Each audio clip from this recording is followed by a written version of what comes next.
There are doors in history that were never meant to be opened, but once you hear the whispers behind the stone walls, you can no longer pretend you didn't. Tonight, we enter a place time has forgotten or perhaps deliberately erased. A place of voiceless women, of children born into silence, and a sultan at the height of power who slept beside the ghosts of his own harem. Topkapi Palace, the jewel of the Ottoman Empire. The world saw only golden domes, the songs of concubines, and riches that made Europe tremble. But behind the silk curtains lay a harem not of pleasure, but of poison and death. 300 wives, a dynasty soaked in venom, and a trail of corpses that no one dared to count. This is not a fairy tale, this is blood-stained history, a buried secret, and the final cry of forgotten women. You're listening to Historical Darkness, where we unearth the most disturbing chapters of the human story. If this is your first time here, hit that subscribe button and turn on notifications, because the truth always deserves to be heard, even when it chills you to the bone. They say a sultan's harem is a paradise of pleasure, but no one mentions the screams behind the silk. There is a door, sealed by time and silence, behind the ancient walls of the Topkapi Palace in Istanbul, a door that once led into the most forbidden chambers of the Ottoman Empire, the harem. To outsiders, it was a sanctuary of opulence, shimmering fabrics, exotic perfumes, the soft laughter of beautiful women playing music, dancing, bathing in fountains carved of white marble. But if you listened closely beneath the music, beneath the perfume, you'd hear something else whispers. Please, the sound of silk being strangled around a throat. This is not the story found in your schoolbooks. This is the hidden story, the one buried behind layers of gold leaf and imperial propaganda. It is a story of lust and suspicion, jealousy and survival, power and poison. And at its center stood a man known as the Shadow Sultan, a ruler who feared women more than war, but kept hundreds of them locked behind gilded gates. And when he slept, they died. The Ottoman Empire, at the height of its glory, stretched across 3 continents, an Islamic caliphate of unmatched wealth and terror. From the deserts of Arabia to the gates of Vienna, sultans ruled with a fist of iron wrapped in velvet. But what many don't realize is that the greatest battles were not fought on blood-soaked fields, but inside the palace walls, where ambition bred like maggots beneath silk pillows. To understand this story, we must go back to the early 17th century, to a time when the sultan's harem held more than 300 women, each handpicked from across the empire and beyond. Circassians, Greeks, Persians, Slavs, virgins torn from villages and courts, trained in music, seduction, and politics. They were not mere concubines, they were weapons in an invisible war, and the war had a name: succession. You see, unlike European monarchies, Ottoman succession was not based on primogeniture. There was no firstborn son with a guaranteed crown. Every prince had an equal claim to the throne, and every mother knew it. The only way to ensure your child became sultan was to eliminate all the others, and if that meant murdering your rivals in their sleep, so be it. This system bred what historians now call the blood law, a legal custom that allowed new sultans to strangle their own brothers to prevent civil war. Not just kill them, strangle them, often with a silken bowstring, the execution done in silence, the blood kept off royal floors. It was tradition, it was necessary, and it was evil. But what they don't tell you is how often the killing began before the princes were even born, because behind the sultan's closed doors, inside the marble bathhouses and shadowed corridors of the harem, a quiet genocide unfolded. Women began dying mysteriously, miscarriages, sudden illness, blood in the water. The food tasters could only do so much. The midwives whispered of herbs with no smell, powders that left no trace, poison that by the time Sultan Murad IV took the throne, at the age of 11, the harem had become a battlefield. His mother, Cakesum Sultan, would become one of the most powerful women in Ottoman history, but at an unimaginable cost. Cakesum was no ordinary concubine. She had once been a Christian slave girl, brought from Greece, taught the art of charm and obedience, and placed in the harem like so many others.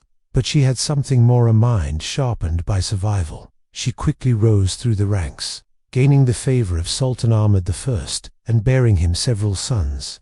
That should have guaranteed her safety. It did not. Her rivals, older concubines, jealous consorts, scheming eunuchs saw her as a threat. 2 of her newborn sons died mysteriously, and when Ahmed himself passed away, Chaos gripped the palace. In a move that shocked the empire, Kayksem outmaneuvered everyone. She placed her mentally disabled brother-in-law, Mustafa I, on the throne, a puppet ruler she could control.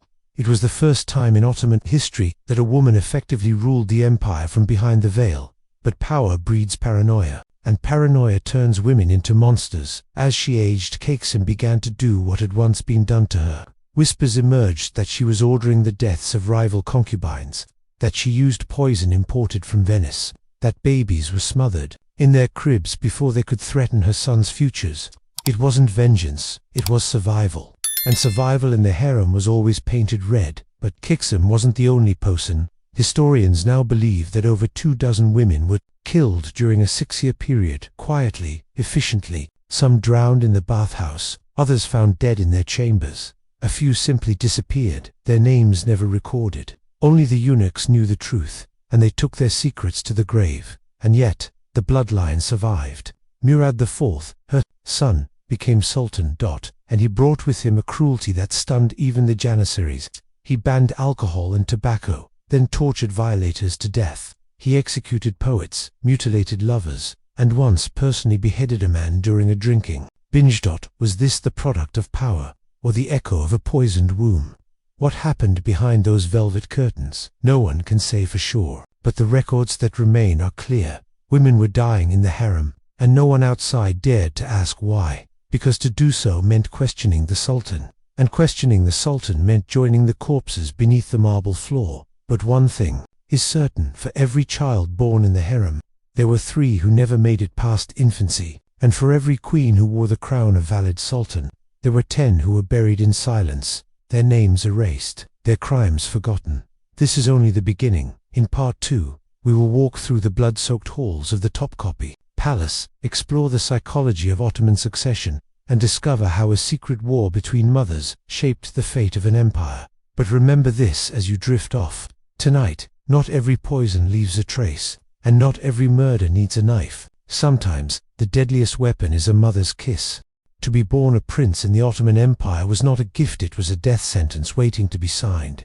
We return now to the stone heart of Empire Topkapi Palace, a sprawling labyrinth of opulence nestled against the Bosphorus. Its walls once echoed with the voices of emperors and warriors, but inside the harem, where no man dared enter uninvited, the silence was louder than any war drum. This was no mere pleasure house. The harem was a machine for dynastic survival, built with a single purpose: to produce heirs, and to eliminate those who threatened the purity of power. It was monarchy without mercy, motherhood without sanctuary, and it begins where most stories end, with a cradle and the scream of a newborn son. The Ottoman dynasty was unlike any in Europe. No king's son was ever safe here. From the moment a prince took his first breath, he became a threat not just to the existing sultan, but to every woman who had borne a rival child. These weren't nursery squabbles. These were wars waged through lullabies and knives hidden in pillows. By the late 16th century, the empire had institutionalized its most terrifying custom, the kafes, or the cage. Imagine a prince, perhaps 12, maybe 18, dragged from his mother's side and locked inside a shadowed wing of the palace. No windows, no visitors, no voice from outside. Just food slid through a hole in the door, and eunuchs tasked with watching your every breath. You were forbidden from marrying, forbidden from fathering children, forbidden from even looking at the moon. And you stayed there, for years, sometimes for decades, until the sitting Sultan Daidor was murdered. Then, and only then, were you brought out, to be crowned, or to be executed. This system was designed to prevent fratricide, but in truth, it only delayed it. And for many princes, the isolation cracked the mind before the noose could claim the throat. It's no coincidence that more than one Ottoman ruler showed signs of madness, or cruelty, or both. Let's return to Kayksem Sultan, the Greek slave girl who rose to rule an empire. After surviving the initial bloodbath of the harem, Kayksem gave birth to 4 sons, each one a contender for the throne, each one a liability. To the others, she knew the rules. For one to rise, the others had to be removed, quietly, politically, or permanently. When Sultan Ahmed died in 1617, the throne passed to his mentally unstable brother, Mustafa I. It was a temporary solution, and Kayksem knew it. Within months, Mustafa was deposed, rumored to have thrown coins to fish, and ordered his guards to feed the walls. He was a madman, but he bought her time. Then came Osman II, another of Ahmed's sons, but not by Kakesem. He was her enemy and one of the most tragic figures in Ottoman history, a reformer, a visionary, but too young, too naive. He tried to disband the Janissaries, the elite military caste who guarded the palace, and in forced executions, Hand paid the ultimate price. In 1622, they dragged Osman II into a dungeon, stripped him naked, and strangled him with a bowstring. His screams were said to echo down the palace halls for an hour before silence fell. He was 18 years old. With Osman gone, Kakesem acted. She placed her own son, Murat IV, on the throne. He was just 11 years old, and ruled as regent, controlling the empire through whispers and bribes. For nearly a decade, she held absolute power, shielding her son, shaping his education, enforcing purges, and maintaining her dominance in the harem. But power has a cost. As Murat grew older, something in him broke. He watched his brothers with suspicion, his mother with caution. He became obsessed with betrayal poisoners, mind born from a poisoned womb. He outlawed coffee, tobacco, alcohol, not for piety, but for control. The punishments were grotesque. One man was found sipping coffee at dawn. Murat beheaded him with his own hand. Another was caught selling wine. He was impaled on a stake, his body left to rot in the market. The city trembled under his rule, but the harem suffered more quietly. Murat's paranoia spread inward, like mold through silk. He suspected his own brothers of conspiring against him. And in Ottoman tradition, that meant only one thing: execution. In 1635, Prince Bayezid Murat's younger brother was strangled. Soon after, two more brothers followed, both killed silently in their chambers. By the time Murat died in 1640, only one brother remained, Ibrahim, and Ibrahim was broken. They called him Ibrahim the Mad. And by all accounts, it was no exaggeration. After years spent in the caves, imprisoned since childhood, Ibrahim emerged blinking into the sunlight. His mind had rotted in the dark. He screamed at the moon, refused to wear clothing. At times, he believed himself to be a fish, and demanded to sleep in water. But the dynasty required a sultan, so they crowned him, and Kakesem Sultan. His mother once again held the strings. This time, her control became grotesque. She flooded the harem with hundreds of concubines, often selecting the most voluptuous, exotic, or pliant women she could find, not for her son's pleasure, but to keep his madness distracted. One woman in particular caught Ibrahim's obsession. She was known as Zivica Sultana concubine, so large she was said to weigh over 300 pounds. Ibrahim was entranced. He made her his favorite, but her enemies were numerous. Within the year, rumors reached Kasem's ears that Zivica was plotting to have her own son declared heir, and then she vanished. Some say Kakesem poisoned her. Others say she was drowned in the harem bath. But the most chilling account, that Kakesem had 280 concubines sewn into sacks and thrown into the Bosphorus that same night. On suspicion of betrayal, 280 women vanished, silenced, erased. The river ran quiet, but the empire never forgot. By the time Ibrahim was deposed, strangled in his bed by palace guards, the damage was irreversible. The Ottoman Empire would never again wield the same power, not on the battlefield, and not behind the veil. The Topkapi Harem today is a museum. Tourists walk through its stone corridors, marveling at the mosaics and golden doors. They point at the fountains, the perfume bottles, the mirrors carved from silver, but they do not hear the screams. They do not smell the fear, and they do not know that beneath the marble floors, in sealed crypts and forgotten cells, the ghosts of mothers and sons still whisper in the dark. In Part 3, we reach the darkest chapter. The horror of palace executions, the systematic silencing of royal women, and how a civilization buried its shame beneath silk and prayer. What happens when a man rules the world but fears the womb that bore him? You'll see.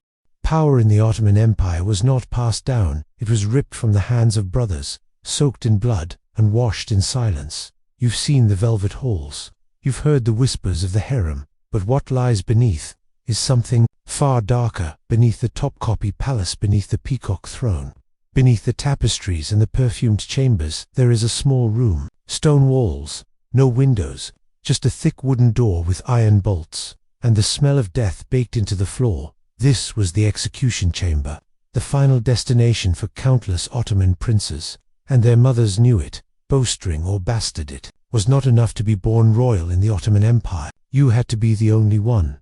From the 15th century onward, the empire adopted a brutal but efficient rule, fratricide upon succession. When a sultan died, his sons raced not to mourn but to kill each other. Whoever reached Istanbul first claimed the throne, whoever came second was strangled, and it wasn't personal.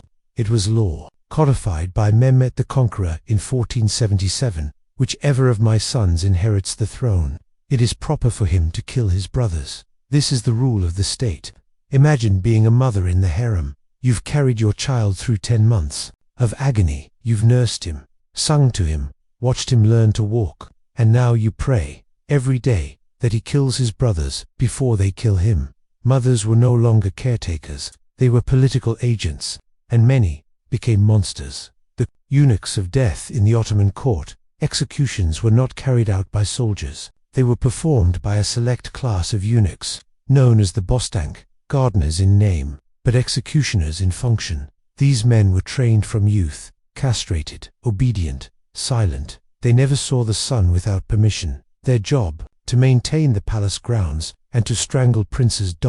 Yes, strangle, not stab, not shoot. Why? Because Ottoman law forbade the spilling of royal blood, and so, the bostank used silken bowstrings, wrapped tightly around the neck, pulled by 2 men in unison, until the breath left the body. It is better to die by silk than to see the empire stained with blood. Ottoman proverbs, the irony. They choked the life out of their princes with the very luxury they were born into.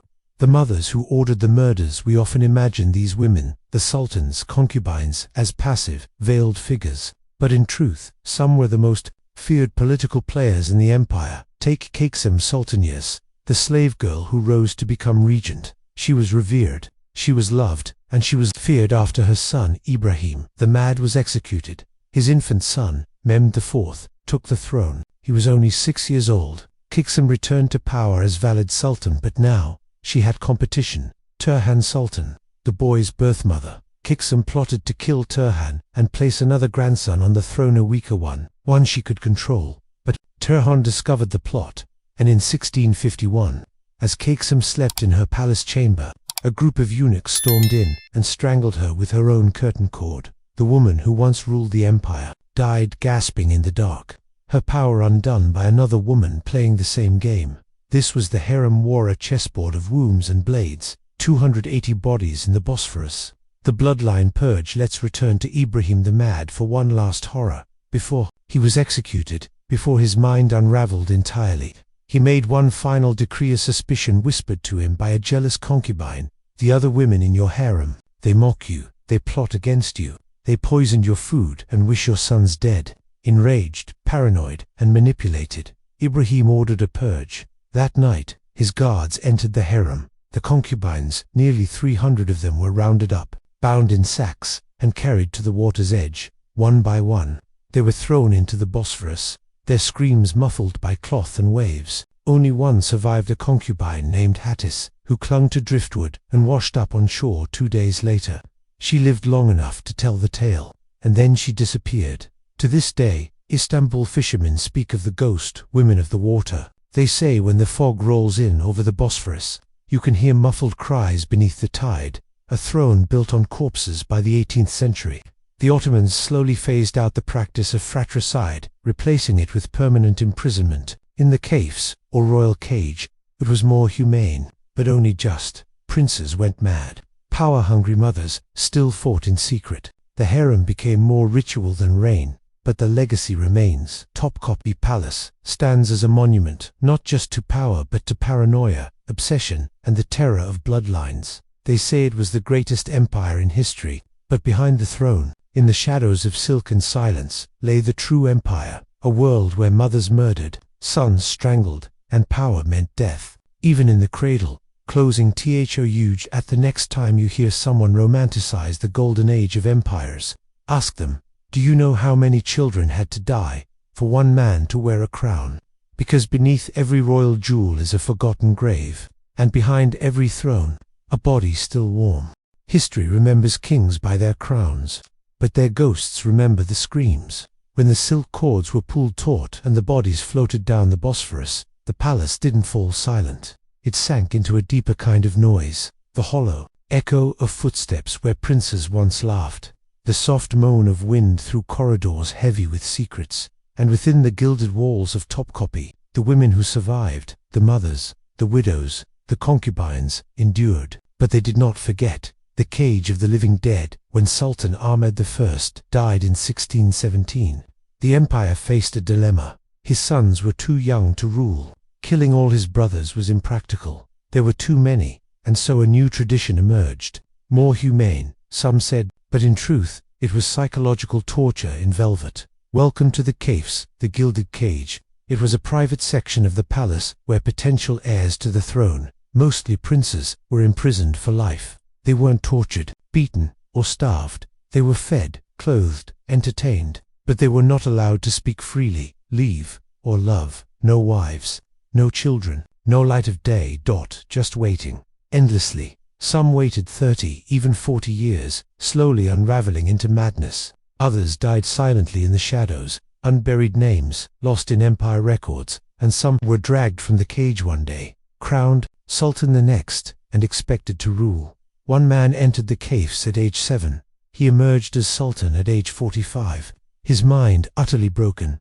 His first decree: all mirrors in the palace are to be smashed. The faces in them are liars. This wasn't governance. It was haunted theater, played out in robes and incense. The forgotten women. We speak often of sultans, of wars, of generals, but history rarely recalls the names of the women left behind after the purge. Each prince who died had a mother. Each concubine drowned had a sister, and none of them were given graves. After the Bosphorus massacre, the surviving harem women were not dismissed.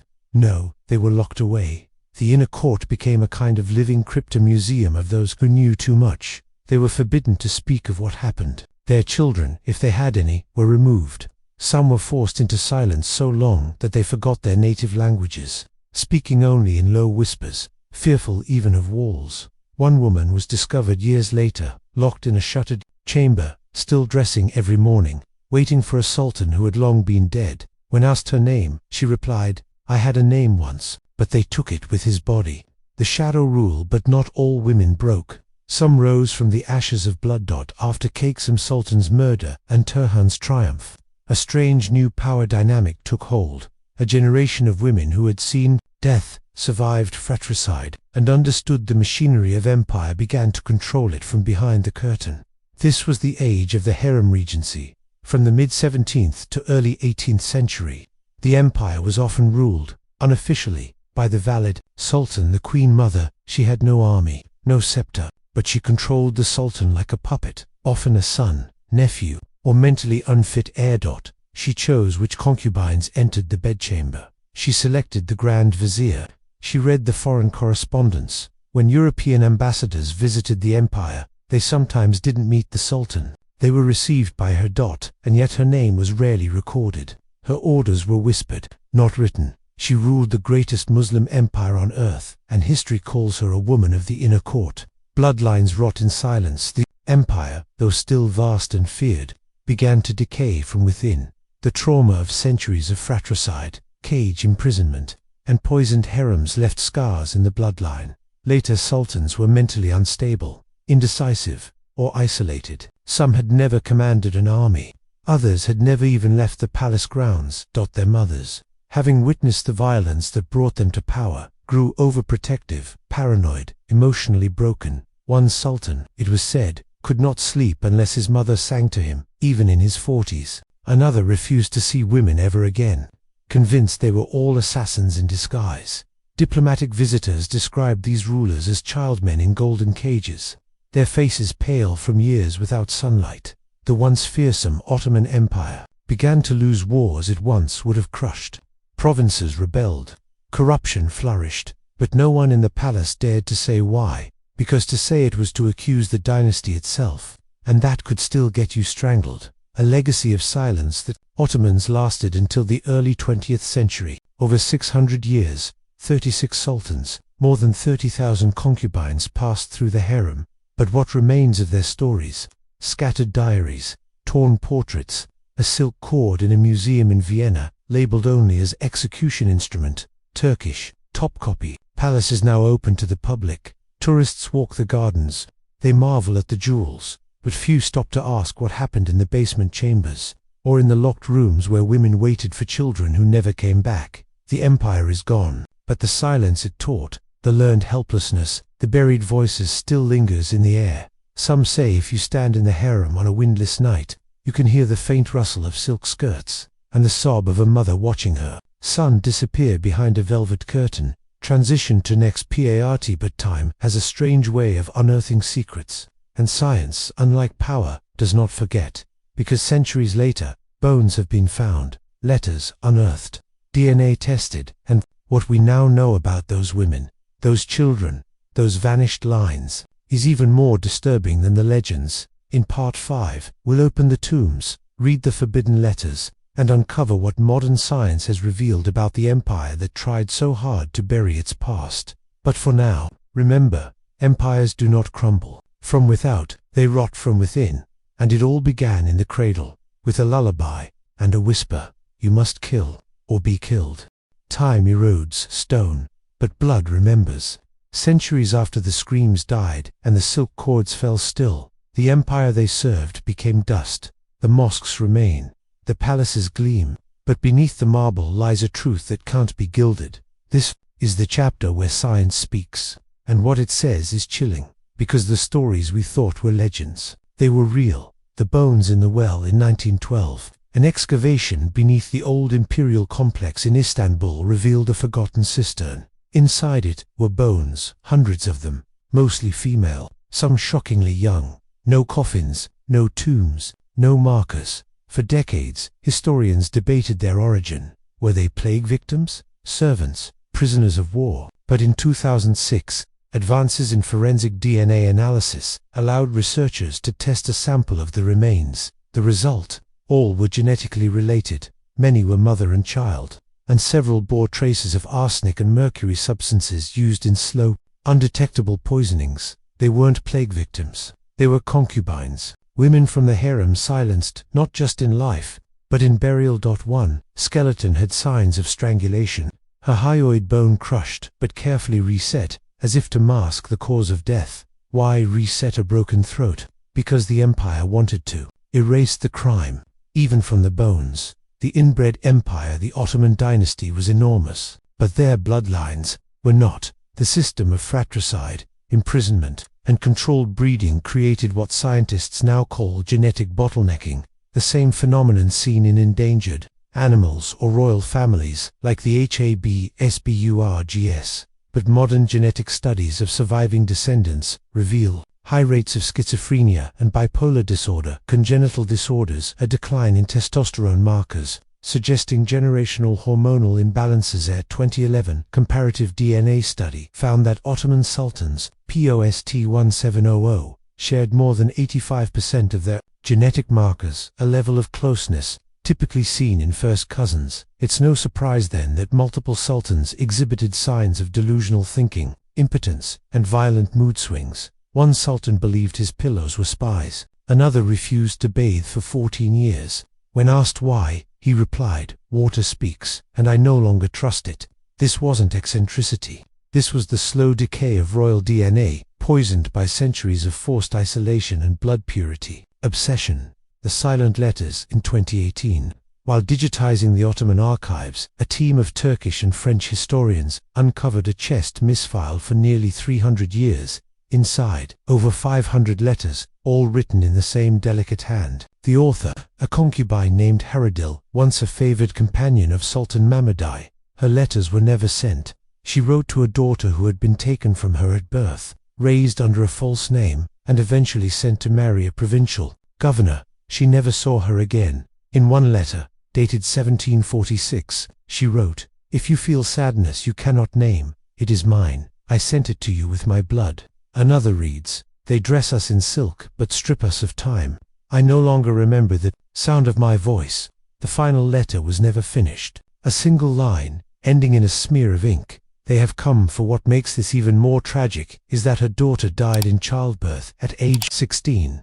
Her grave was only 40 miles from Topkapi Palace, but Huradil never knew. She died in a shuttered room, surrounded by portraits turned to face the wall. The unspoken epidemic among the harem women. Suicide was not unknown, but rarely acknowledged. However, recent analysis of palace medical logs and autopsy reports from European observers revealed disturbing patterns. Between 1650 and 1800, over 70 concubines were reported to have died from melancholia, hysteria, or mystic fits. Multiple cases involved bloodletting, a crude form of psychiatric treatment. At least 12 were found hanged, but their deaths were officially recorded as natural heart failure. A team of Ottoman medical historians at the University of Vienna concluded in 2020 that the harem likely experienced the first documented case of systemic psychological breakdown in a confined female population, what we now call institutional PTSD. The palace doctors,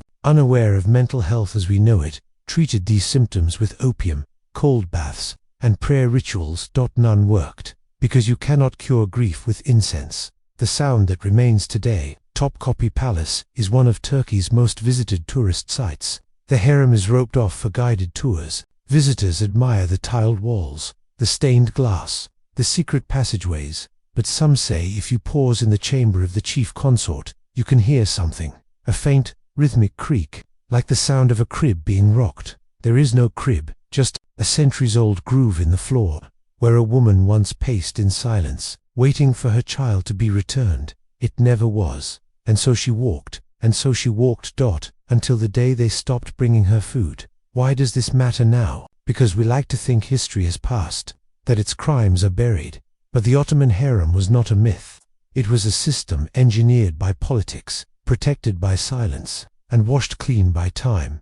And systems like that don't just vanish. Today, across the world, we still see echoes. Women silenced for survival, children removed for controlled mental illness, masked by shame, generational trauma, mistaken for fate. The palace may be closed, but the psychology of power, of gender, of dynasty, it still haunts us, until we name it, until we face it. Transition to final PR. So, what can we take from this?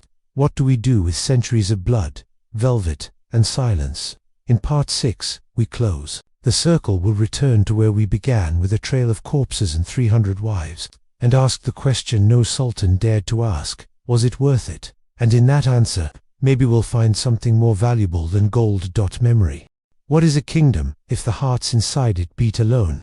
In the last days of the empire, when the domes of Topkapi grew cold and the footsteps in the harem faded into dust, a silence took hold that not even time could break. It wasn't just the end of a dynasty. It was the final breath of a system so vast, so cruel, so quietly devastating, that its victims never even had names, only numbers, only whispers, only walls that watched everything and said nothing. The palace that devoured itself. The Ottoman Empire, once the mightiest force from Vienna to Mecca, didn't fall in a single war or battle. It rotted slowly from the inside. The same structure that elevated one man to divine status turned every other human being around him into a tool, a chess piece, a liability. And in that paranoia, in that obsession with legacy, control, bloodline, the empire consumed its future before it ever arrived. By the end of the 19th century, the harem was no longer a place of beauty or power. It had become a decaying labyrinth. The women who once walked with purpose now wandered like ghosts. They spoke less. They bore fewer children. Some stopped speaking altogether. Doctors called it female melancholia. We know now it was trauma, inherited, compound, unrelenting. And it wasn't just the women. The last sultan's thin, pale, broken boys, raised in gilded prisons, could barely speak to strangers. One refused to meet his ministers face to face. He issued commands from behind a screen. The Young Turks' revolution came. There was no resistance, no last stand. Just an emperor standing alone in a robe, waiting for the guards to take him away. Because by then, even he understood, the walls outlived the soul. The price of power is memory. History doesn't judge in gold. It judges in graves. What does it mean that an empire so rich, so powerful, so revered, could leave behind so many forgotten dead? That 300 wives could be erased. That children were born, loved, and lost, and no record kept. It means this: power can build monuments, but Only memory gives them meaning. You can pave a floor in emerald, but if a woman bled to death beneath it, without a name, without a grave, without a voice, then all you've made is a mausoleum. We are not so different. We like to believe we've moved on, that we've learned, but in the glass offices of today, the echo of the harem still lingers. In the silenced women, in the children trafficked in shadows, in the obsession with dynasty, blood, image, legacy, in the men who mistake power for godhood, in the systems that protect them. We no longer have silk veils. We have passwords, NDAs, and offshore accounts. But the machinery is familiar, because the lesson of the Ottoman harem isn't about a faraway empire. It's about us and what happens when ambition loses its humanity. The girl at the window. There's a story, almost forgotten, about a concubine named Fatma, who survived the fall of the harem. She was 14 when the empire collapsed. Freed from the palace, she fled with a few others to a village outside Izmir. She never married, but every evening, for the rest of her life, she would sit by the window of her stone house, facing east toward the city that once held her prisoner. Neighbors said she never spoke of the palace, never mentioned the Sultan. But one night, a child asked her why she always stared at the sky. She smiled faintly and whispered, "Because one day, my name will come back to me, and I want to be here when it does." She died in her sleep at age 83. They buried her under an olive tree. On her headstone, just one word: remembered. What can we learn from 300 wives? That beauty without freedom is a coffin. That silence is not peace, it is erasure. That legacy built on suffering is not legacy, it is a warning. So the next time you walk through a palace, look past the marble. Listen. You might hear the rustle of silk, the rattle of a door long locked, the breath of a woman who once dreamed, once bled, once bled, once loved, and was never allowed to speak. But now she speaks through us, through you, because to tell these stories is not just history, it is resurrection. History is not dead, it waits, it listens, it remembers, and sometimes it asks something of us. Don't let me be repeated.